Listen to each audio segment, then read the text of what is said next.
So the election's coming up and everybody's asking what's going to happen to the market, especially sellers are asking this, and then buyers are asking what's going to happen after the election.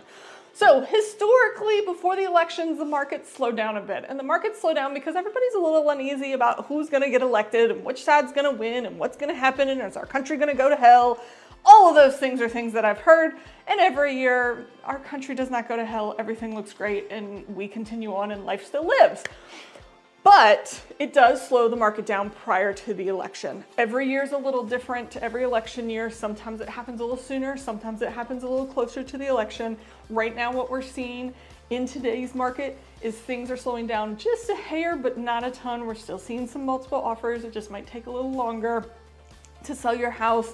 But come October is when I have a feeling that things are just gonna slow down and pause. Now, if you go to DC, and I talk to my friends in DC, everything has been put on hold up there, but they're a lot more affected by elections than us down here in Richmond. Now, on the flip side, what's gonna happen after the election?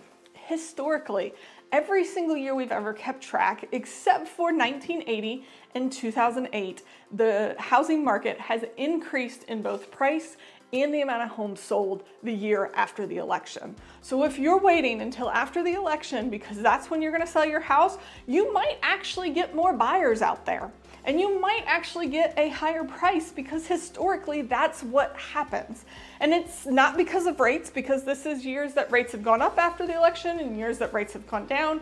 This is year that the blue side has been elected and years that the red side has been elected. So it really has no correlation to who ends up in the White House.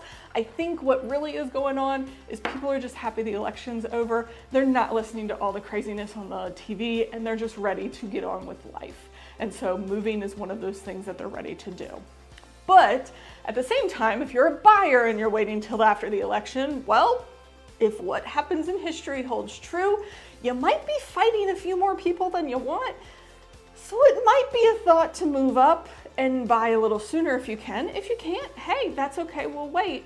But just know that this is historically what happens is that elections are actually really good for the real estate market. They're really good for sellers and they're really good for pricing in real estate to go up. We'll see if that holds true come 2025 and we're looking back and going, did we have a better spring or a worse spring? Did prices go up or go down? So only time will tell now, but that's historically what you're waiting for and what you're looking at. And just take that into consideration when you're looking to purchase, because gosh forbid rates go down. If you're waiting on rates, you could refinance next year. Gosh forbid rates go up, you can't do that.